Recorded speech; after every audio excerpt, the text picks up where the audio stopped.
حضرت خضر کے بارے میں مختلف روایات ہیں کہ یہ ولی ہیں کہ نبی ہیں، لیکن مضبوط رائے اکثر بزرگوں کی یہی ہے کہ یہ بھی اللہ کے نبی ہیں، اور بعض نے لکھا ہے یہ ہمیشہ سے زندہ ہیں۔ یہ دو اللہ کے نبی حضرت الیاس علیہ السلام اور حضرت خضر علیہ السلام، یہ دونوں ہر سال حج میں بھی جاتے ہیں، ہر سال حج میں بھی جاتے ہیں، کیونکہ ایک روایت ملتی ہے کہ محبوب کریم علیہ السلام حج پہ گئے تو فرمایا میں الیاس اور خضر کو پہاڑوں سے اترتے ہوئے دیکھ رہا ہوں۔ تو جن کو اللہ نے کھلی آنکھیں دی ہوتی ہیں پھر انہیں زیارت بھی ہوتی ہے، انہیں یہ نظر بھی آتے ہیں۔ حضرت خضر علیہ السلام کو اللہ نے علم لدنی عطا فرمایا۔ یہ علم لدنی اللہ جس کو اپنے پاس سے عطا کر دے اس کو علم لدنی کہتے ہیں۔ حضرت موسیٰ علیہ السلام ایک دن تقریر کرتے ہوئے کسی نے پوچھا کہ آپ سب سے بڑے عالم ہیں، فرمایا الحمدللہ۔ تو اللہ کریم نے فرمایا نہیں ہے موسیٰ کلیم، آپ سے بڑے بڑے بھی ہیں، بڑے بڑے لوگ ہیں۔ ہمارے یہاں مسئلہ ہے پا نہ پڑی اور لوگ مناظرہ کرنے آتے ہیں، کئی دفعہ لوگ نا مسئلہ بتاتے ہیں تو میں کہتا ہوں جناب آپ نے بتا دیا کہ اب آپ نے حکم کرنا ہے، اب آپ نے حکم کرنا ہے۔ کبھی کبھی کچھ لوگ ایسی باتیں کرتے ہیں وہ جی آپ ایک بندے کا نام لیتے ہیں ذکر کرتے ہیں، تو میں نے کہا چلو ہم نے بھی کہیں کچھ پڑھا ہی ہوگا نا تبھی تو ذکر کرتے ہیں، لیکن جو آتے ہیں نا لوگ وہ مشورہ تمہارے دور میں ہے ہی نہیں، جس نے جو لائن پڑھ لیا ہے وہ اس پہ پکا ہو گیا، سارا نہیں نہ پڑھا، سارا پڑھے پھر بات سمجھ میں آتی ہے۔ حضرت موسیٰ کلیم اللہ کے نبی ہیں اور کیا بات ہے ان کی، اور یہ بھی اللہ کا فضل ہوا حضرت موسیٰ نے یہ بات کی تبھی تو ہمیں اتنی شاندار حکمتوں کے پھول ملے، یہ بھی حضرت موسیٰ کا ہی کمال ہے۔ تو حضرت موسیٰ نے کہا کہ اے اللہ وہ جو مجھ سے بڑا ہے عالم ہے وہ کہاں ملے گا جس سے میں حکمت کی بات سیکھوں؟ تو فرمایا جہاں مجمع البحرین ہے نا، دو دریا ملتے ہیں، وہاں وہ ملے گا۔ حضرت موسیٰ کلیم سے اللہ نے فرمایا کہ جاؤ جہاں دو دریا ملیں گے نا وہاں تمہیں وہ شخص ملے گا۔ تو یا اللہ میں کس طرح؟ فرمایا زادرہ ساتھ لے جاؤ، کھانے پینے کا سامان۔ حضرت موسیٰ کلیم لے گئے، مچھلی بھی لے گئے۔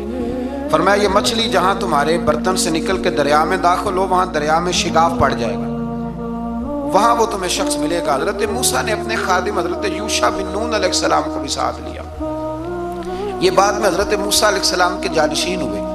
یہ دونوں سفر پہ نکل گئے، ایک جگہ پہ پہنچے جہاں پہاڑ تھا، ساتھ دریا بھی تھا، اس کے نیچے آرام کرنے لگے۔ حضرت موسیٰ کلیم سو گئے تو یوشع بن نون علیہ السلام موجود تھے، مچھلی جھٹ سے نکلی، دریا میں داخل ہو گئی، وہاں راستہ بھی بن گیا۔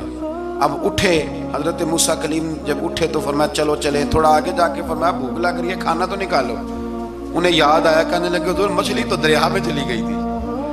فرمایا تو نے بتایا نہیں، وہی تو ہماری منزل تھی جہاں مچھلی دریا میں گئی۔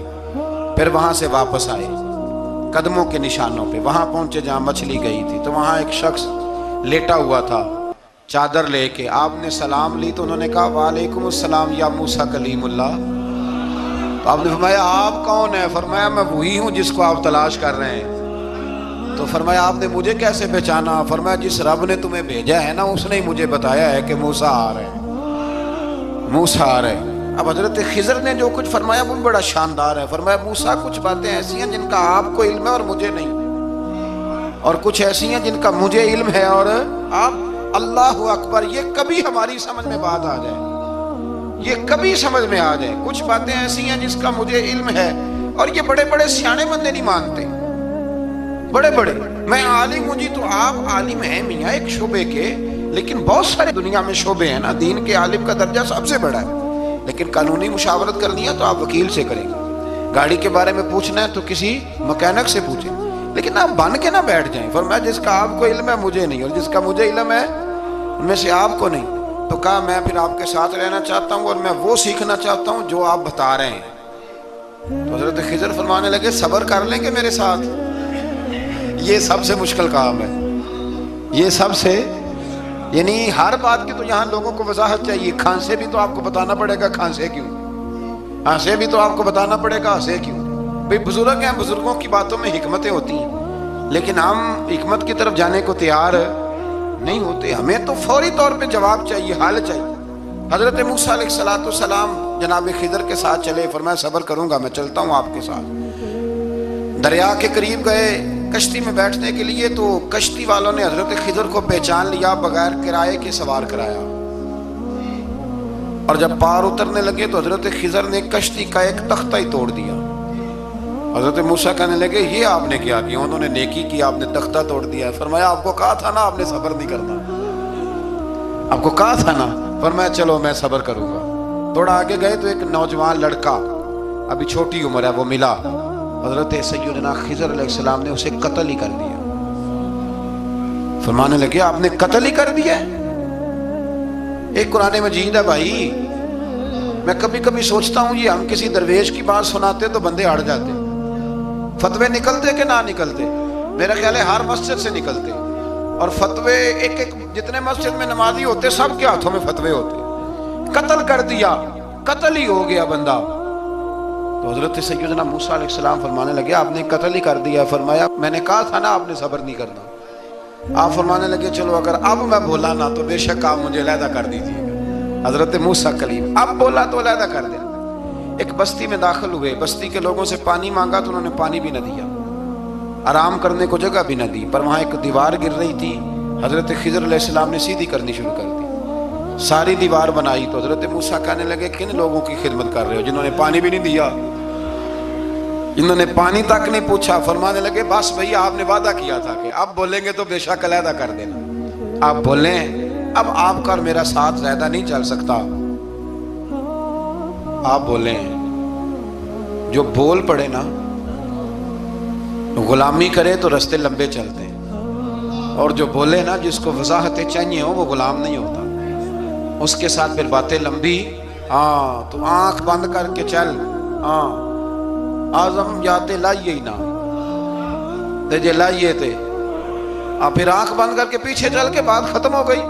حضرت خضر علیہ السلام نے جب کہا نا کہ اب آپ کا وعدہ ختم ہو گیا، فرمایا میں آپ کو جانے سے پہلے حکمت بتاتا ہوں، یہ وہ علم ہے جو اللہ نے مجھے اپنے پاس سے عطا فرمایا، یہ وہ ہے جو علم لدنی ہے۔ کہا جناب کیا مطلب؟ فرمایا وہ جو میں نے تختہ توڑا تھا نا، تو یہ مسکین بچے ہیں جن کی کشتی تھی، تو دریا کے اس پار بادشاہ کھڑا تھا، وہ جو صحیح صحیح کشتیاں ہوتی تھی قبضے کر لیتا تھا، اور جو تھوڑی سی ٹوٹی پھوٹی ہوتی تھی نا وہ چھوڑ دیا کرتا تھا۔ تو میں نے تھوڑی سی کشتی ان کی اس لیے توڑ دی ہے تاکہ دیکھے گا تو چھوڑ دے گا، اس لیے میں نے بھلا کیا ہے۔ اور فرمایا وہ جو بچہ میں نے قتل کیا نا، وہ شروع سے ہی کفر کا دل دادا تھا، اس کے ماں باپ نیک تھے، اگر بڑا ہوتا جوان ہوتا تو ہو سکتا ہے ماں باپ کو بھی کفر میں مبتلا کر دیتا، اب اس کے بدلے اللہ انہیں صالح بیٹا عطا فرمائے گا۔ تو یہ بھی میں نے اللہ کے دیے ہوئے علم سے کیا۔ اور فرمایا یہ جو دیوار میں نے نبی ہو کے یا ولی ہو کے مزدوری کر کے دیوار بنائی ہے نا، اللہ اکبر، فرمایا یہ دیوار عام لوگوں کی نہیں، یہ یتیم بچوں کا خزانہ ہے دیوار کے نیچے، یہ گر جاتی تو خزانہ ظاہر ہو جاتا، اور بچائی اس لیے ہے کہ وَكَانَ أَبُوهُمَا صَالِحًا، ان بچوں کا باپ نیک آدمی تھا، ان کا باپ۔ قاضی ثناء اللہ صاحب پانی پتی فرماتے ہیں ڈائریکٹ باپ نہیں تھا، 7ویں نسل میں جا کے باپ بنتا تھا۔ سن لیں یہ بھی بات، ایک بندہ نیک ہو تو اس کی 7 نسلوں تک رب خزانوں کی بھی حفاظت فرماتا ہے۔ اب آپ اندازہ فرمائیں کہ بات کتنی دور تک جاتی ہے۔ بزرگوں کی باتوں میں نا حکمتیں ہوتی ہیں، دانائیاں ہوتی ہیں۔ یہ طریقت کے جو لوگ ہوتے ہیں انہیں سبق یہ دیا جاتا ہے کہ آمنا و صدقنا، ماننا ہے اور تصدیق کرنی۔ ہمارا معاملہ یہ ہے کہ یہاں وضاحت دینی پڑتی، وہ جی وہاں کیا ہوا تھا، وہ جو گاڑی آپ کے پاس ہے تو وہ کہاں سے آئی، تو وہ جو کل آپ نیا جوڑا پہن کے آئے تھے تو وہ کدھر سے آیا۔ تو جو لوگ وضاحتیں مانگتے ہیں وہ اپنے نہیں ہوتے، ان کا غلامی کا رشتہ نہیں ہوتا، حبیب اور ہوتا ہے، شریک اور ہوتا ہے۔ شریک وضاحتیں مانگتے ہیں، حبیب محبت کرتے ہیں۔ ہمارا آج سب سے بڑا المیہ یہ ہے، سب سے بڑا، کہ ہم کسی حکمت کے تحت کوئی بندہ اگر کوئی کام کر رہا ہے تو مجبوری ہے کہ ہمیں وہ حکمت بتائی جائے، ایسا نہ کریں۔ یہ طریقہ حضرت غوث اعظم رضی اللہ تعالیٰ عنہ، حضور غوث پاک رضی اللہ تعالیٰ عنہ کو ایک شخص ملنے آ گیا، ملا علی قاری نے لکھا ہے، آپ کے ایک مرید نے کہا چل میرے پیر سے ملنے، کہنے لگا میں نہیں جاتا ملنے کسی پیر شیر سے، کہا نہیں آؤ تو صحیح۔ وہ آیا نا تو اس نے دیکھا کہ 50 گھوڑے عربی نسل کے کھڑے ہیں غوث پاک کے دروازے، موٹے تازے چوڑے عربی نسل کے گھوڑے۔ اس کے دل میں خیال آیا، کہنے لگا یار سواری کے لیے اگر رکھے ہیں تو ایک بھی کافی تھا، 50 کی کیا ضرورت تھی۔ اللہ اکبر، اب واقعی 50 کھڑے تھے، مرید کے پاس جواب ہی کوئی نہیں تھا، کہنے لگا یار پتہ مجھے بھی کوئی نہیں، لیکن حضرت صاحب نے رکھے ہیں تو حکمت ضرور کوئی ہوگی، حکمت ضرور کوئی، اس کی کوئی حکمت ہوگی۔ اللہ اکبر۔ وہ چلے گئے واپس۔ وہ روز تنقید کرتا، کیسا تیرا پیر ہے 50 گھوڑے رکھے ہوئے، کیسے تیرا پیر ہے 50 گھوڑے رکھے ہوئے۔ کچھ دن گزرے تو ملا علی قاری کہتے ہیں وہ اعتراض کرنے والے کے پیٹ میں کوئی تکلیف ہوئی، بغداد کے سب سے بڑے طبیب کے پاس گیا۔ اس نے کہا تیرا تو جگر تباہ ہو گیا ہے، عربی نسل کا ایک گھوڑا چاہیے، اس کو ذبح کریں گے، اس کا جگر نکالیں گے، اس کی دوائی بنا کے تجھے کھلائیں گے، اور 50 گھوڑے ہوں گے تو تو بچے گا۔ اب پریشان ہو گیا، کہنے لگا گھوڑے ہیں تو صحیح، پر جو میں حال کر رہا ہوں گا گھوڑے تو نہیں ملیں گے، میرا تو جوتوں والا کام ہے، وہ شاید مل جائیں۔ لیکن جب انسان مرنے لگتا ہے تو پھر اس کو ڈوبتے کو تنکے کا سہارا۔ اپنے دوست کے پاس گیا، کہنے لگا چل تیرے پیر کے پاس چلے۔ اس نے کہا تجھے نہیں لے کے جانا، تو تنقید کرتا ہے، کہتا ہے ایک دفعہ چاہیے کیا کا گھوڑے، کہنے لگا تیرے لیے رکھے ہیں کوئی، جا دوڑ جا، میرے حضرت صاحب کی ضرورت کیا ہے۔ لیکن جب غوث اعظم کی خانقاہ میں داخل ہوئے نا تو حضور غوث اعظم اٹھ کے ملے۔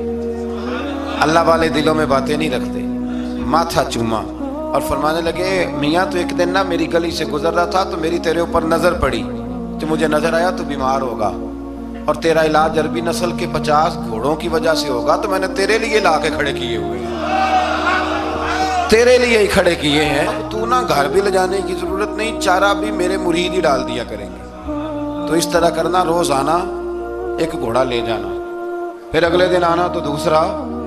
وہ خدا کے بندے تیرے لیے رکھے تھے، تو تنقید کر رہا ہے۔